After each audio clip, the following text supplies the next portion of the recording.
안녕하세요. 팜앤팜입니다. 약국 자리를 구하기 위해 타인의 상가를 이용하는 방법에는 전세권과 임대차 계약이 있는데 이 둘은 법적으로 많이 다릅니다. 전세권은 민법 제303조에 의하면 전세권자는 전세금을 지급하고 타인의 부동산을 점유하여 그 부동산의 용도에 조차 사용, 수익하며 그 부동산 전부에 대하여 후순위 권리자나 기타 채권자보다 전세금의 우선 변제를 받을 권리가 있습니다.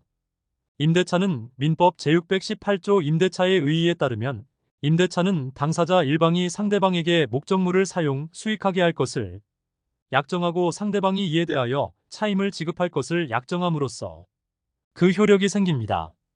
그리고 임대차는 민법이 규정하고 있는 15가지 전형계약 중 하나이며 임대차보호법은 민법에 우선하여 적용되는 특별법입니다. 요약하면 전세권 외에 전세, 반전세, 월세, 사글세 등은 임대차에 해당합니다. 그리고 전세권과 임대차 둘의 차이는 등기 여부입니다. 전세권은 물권이고 임대차는 채권입니다. 물권 즉 전세권은 등기가 필수이므로 전세권 설정과 동시에 등기를 하지만 임대차는 그렇지 않습니다. 따라서 전세권은 후순위 권리자나 기타 채권자보다 전세금을 우선 변제 받을 수 있지만 임대차 보호법에 의한 보호는 받지 못합니다.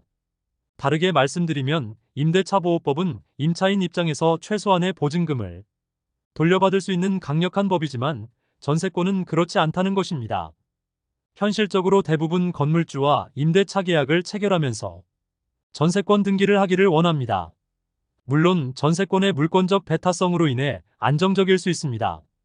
하지만 만약 전세권 등기 이전에 선순위 근저당권 등 등기가 있을 때는 경우가 다릅니다.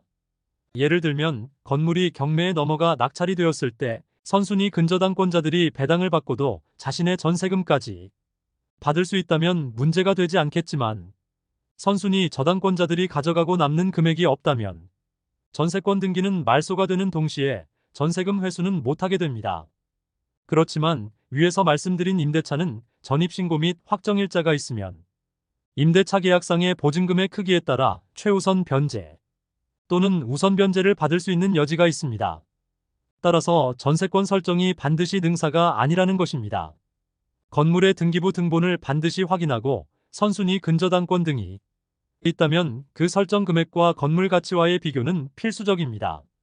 꼭 그 자리에서 약국을 운영하고 싶은데 근저당권 등 건물주의 채무가 존재할 때에는 전세권과 임대차 중에 훗날 보증금 회수를 하는데 어느 쪽이 더 유리한지 반드시 살펴본 뒤 결정해야 할 것입니다.